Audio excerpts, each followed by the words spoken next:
Once upon a time, in a small town nestled between rust-red mountains and the forever horizon of the sea, lived a man called Cassidy.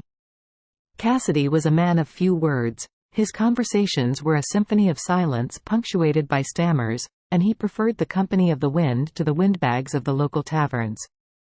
Cassidy had lived in this town his whole life. He wanted to leave, travel far beyond the horizon that ensnared him, but he could not find the words to say goodbye. Wordlessly, he would sleepwalk through his days as a janitor at the local hospice, seeking solace in the empty corridors and in the grief that hung thick and silent in the air. Then, one day, Cassidy met Mona. A new patient, she was ancient and frail, with a halo of silver-white hair framing her sunken eyes.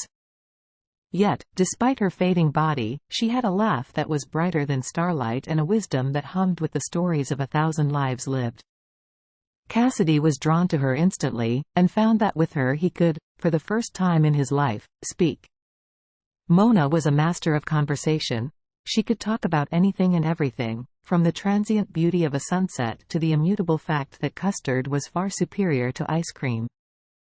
Conversing with her was like dancing through a field of wildflowers, and Cassidy was intoxicated by her words.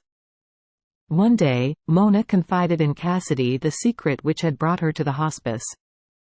She was dying, that much was clear, but her illness was more insidious than anyone knew. Her soul, she said, echoing the words of the mystic healer she had visited, was tethered to a great weight. A lifetime of guilt and regret that had been left unresolved for far too long. In order to pass on to the next world, she needed to be freed from this burden. And so, she asked Cassidy to write a letter to her estranged son, and apologize for the mistakes she had made. Cassidy, though wary of the task, agreed. He had never been much a writer, his social anxiety often betraying him even on paper, but he owed Mona for the world she had opened up to him. And so, armed with a pen and a heart full of determination, he set about crafting her apology. The more he wrote, the more he learned about Mona. He learned that she had been a talented artist, that she had once danced on the tables of Parisian cabarets, and that she had been a light in the lives of everyone she had ever known. And yet, there was one shining light in Mona's life that had been snuffed out: her son, Alexander. Alexander had been a brilliant boy, full of hope and love, and Mona had done everything she could to protect him from the darkness of the world. Unfortunately, the darkness was closer than she'd realized. It lived within her, and many years ago, it had consumed her marriage and her relationship with Alexander. Since that day, Mona had tried to atone for her failures, but the darkness had left a chasm between mother and son that she could never quite bridge. As Cassidy wrote, he felt the weight of Mona's regrets bearing down upon him like 1,000 chains. This was a wound that had festered, grown thick with the scab of shame and the pus of lost opportunities. It felt insurmountable.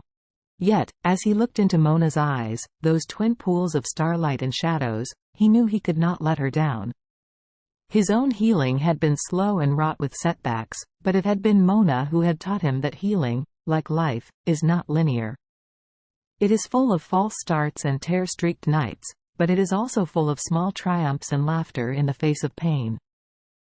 So Cassidy wrote with renewed fervor, pouring all of his newfound courage and hope into Mona's letter. He wrote about how she had been a beacon of light and love to all who knew her, how her laughter was a balm for even the darkest of hearts, and how she yearned to make amends with Alexander before she left this world. When at last he finished, he could feel that the words were right. They were true and just and powerful. He handed the letter to Mona, who read it with a tearful smile. She placed the letter on her bedside table, and in that moment, Cassidy knew that he had helped to heal a small part of Mona's wounded soul. In the weeks that followed, Cassidy and Mona continued to converse, their conversations a testament to the power of human connection. And as Mona's body grew weaker, her spirit grew stronger, bolstered by the knowledge that in her final days, she had been able to make amends with her beloved son. Mona passed away not long after, her spirit finally freed from the burden of regret. And though Cassidy's heart ached with the grief of losing her, he knew that their friendship had been a gift, a reminder that healing is not a straight line, but a winding path that leads us to the places we need to be. And so, Cassidy continued on his journey, following in Mona's footsteps as he sought to write the story of his own life. He would falter, stumble, and lose his way, but he would always remember the lessons that Mona had taught him, that we are not defined by our darkness, but by the light we bring to others, and that healing is not an end, but a journey that we walk hand in hand with those who dare to love us.